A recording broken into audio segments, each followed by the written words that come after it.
ఒక చిన్న పట్టణంలోని పాఠశాలలో రవి అనే అబ్బాయి ఉండేవాడు. రవి చాలా మంచివాడు, చాలా కష్టపడేవాడు. కాని అతనికొక సమస్య ఉండేది. అతను పరిగెత్తడంలో చాలా నెమ్మదిగా ఉండేవాడు. ప్రతి సంవత్సరం స్కూల్లో స్పోర్ట్స్ డే నిర్వహించేవారు.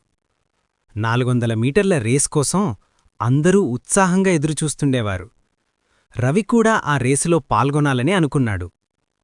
అతని పేరు చెప్పగానే క్లాసులో వాళ్లు నవ్వడం ప్రారంభించారు. రవి రేసులోనా? అతను తాబేలులా పరిగెడతాడు.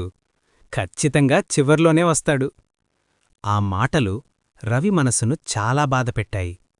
ఆ సాయంత్రం రవి నిశ్శబ్దంగా ఇంటికి వెళ్లాడు. అద్దం ముందు నిలబడి తన్ను తాను చూసుకుంటూ అడిగాడు, వాళ్ళు చెప్పేది నిజమేనా? నేను పనికిరానివాణ్ణా? అప్పుడతనికి తన నాన్న చెప్పిన మాట గుర్తొచ్చింది. బిగ్గా, వేగం ముఖ్యం కాదు, ధైర్యం ముఖ్యం. మరుసటి రోజు ఉదయం రవి చాలా త్వరగా లేచాడు. స్కూల్కి వెళ్లే ముందు ప్రాక్టీస్ చేయడం ప్రారంభించాడు. ఖాళీ గ్రౌండ్లో ఒంటరిగా పరిగెత్తాడు. ఎవరూ చూడకపోయినా పరిగెత్తాడు. కాళ్లు నొప్పిగా ఉన్నా పరిగెత్తాడు. వదిలేయాలనిపించినా పరిగెత్తాడు. రోజులు గడిచాయి. అతని కాళ్లపై గాయాలొచ్చాయి. ముఖం మీద చెమట ధారలుగా కారింది. కాని రవి ఆగలేదు. చివరికి స్పోర్ట్స్ డే వచ్చింది. గ్రౌండంతా విద్యార్థులు, తల్లిదండ్రులతో నిండిపోయింది. విజిల్ మోగింది.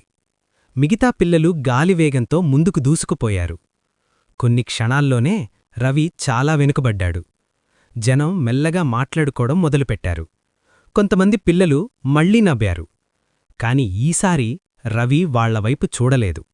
అతని దృష్టి ఒక్కటే, ఫినిష్ లైన్. రేస్ మధ్యలోకి రాగానే అతను పూర్తిగా అలసిపోయాడు. కాళ్ళు వణికాయి.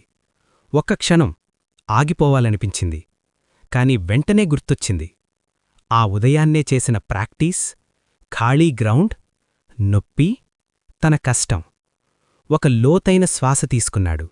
మళ్లీ పరిగెత్తడం కొనసాగించాడు. ఒక్కొక్కరిగా మిగతా పిల్లలు ఫినిష్ లైన్ దాటేశారు. గ్రౌండంతా విద్యార్థులు, తల్లిదండ్రులతో నిండిపోయింది. మొత్తం గ్రౌండ్ నిశ్శబ్దంగా మారింది. అడుగు అడుగుగా, నెమ్మదిగా, స్థిరంగా. చివరికి రవి ఫినిష్ లైన్ దాటాడు. అతనికి మెడల్ రాలేదు, మొదటి బహుమతి రాలేదు. కాని ఒక అద్భుతం జరిగింది. పీటీ టీచర్ అతని దగ్గరకు వచ్చి భుజంపై చేయి వేసి గట్టిగా అన్నారు, గెలవడం మంచిదే, కాని మొదలుపెట్టిన పనిని పూర్తి చేయడం గొప్ప విషయం. అంతా చప్పట్లు కొట్టారు. ఆ రోజు రవి ట్రోఫీ గెలవలేదు. అతను దానికంటే గొప్పదాన్ని గెలిచాడు, ఆత్మవిశ్వాసం. ఆ రోజునుంచి ఎవ్వరూ రవిని ఎగతాళి చేయలేదు. ఎందుకంటే అందరూ ఒక ముఖ్యమైన విషయం నేర్చుకున్నారు. ఎంత వేగంగా వెళ్లావో కాదు, ఎప్పుడు ఆగకుండా ముందు సాగావో అదే ముఖ్యం. నీతి: నెమ్మదిగా ఉన్నా సరే ఎప్పుడూ వదలకండి.